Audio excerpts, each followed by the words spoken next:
চলবে কি সেটা পরের কথা। একটু যদি পরে টাকা না দিতে তেল কেন গলা জড়িয়ে দিতে হবে? খুদি টাকা নেওয়া আমরা কি করবো? টাকা দিতে হবে, তাদের টাকা পরে দিতে হবে না? বৌদির গয়না বন্ধক দেওয়া আছে, তাহলে সেগুলো ছাড়াবো কি করে আমরা? যে ব্যাংকে লোন আছে, আমাদের লোনটা তাহলে মুখাপ করে দিক, তাহলে ব্যবসা আমরা ছেড়ে দেবো। এক্ষুনি আমরা কি করব? গরু তো ভুসি দিচ্ছে না, বিচুলি দিচ্ছে না, আমাদের উপায় কি? তাহলে আমাদের আত্মহত্যা ছাড়া রাস্তা নেই।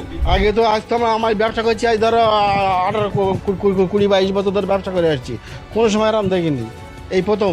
আমাদের 2 মাস কি 3 মাস সুযোগ দেয় যে তোমরা গরু পরিষ্কার করে ফেলো, তাহলে আমরা গরুটা বেচার সুযোগ পাই। আর এই যে কুরবানির উপরেই আমরা তো ব্যবসা হয়, এই ব্যবসা কোনদিন চলে না, কিন্তু কুরবানিটা বন্ধ করা মানে ব্যবসাটা বন্ধ। আমি চাই কুরবানির এবারটা হোক।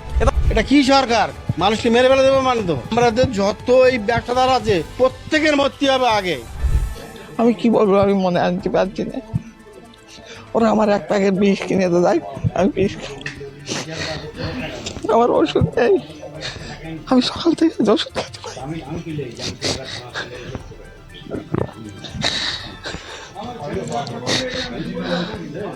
কি হবে বাবা, আমি বলতেই পারছি না। আমার গরুগুলো বিক্রি হোক, আমার ছেলেটা যাতে বেঁচে থাকে সেই চেষ্টা করো।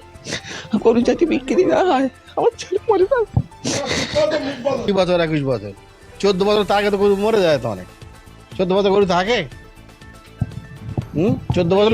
এই ভিডিওতে প্রকাশিত সমস্ত সংবাদ এবং তথ্য বিভিন্ন সূত্রের উপর ভিত্তি করে পরিবেশন করা হয়েছে।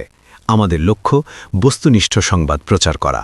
কোনো ঘটনার দ্বারা কাউকে ব্যক্তিগতভাবে আঘাত করা আমাদের উদ্দেশ্য নয়।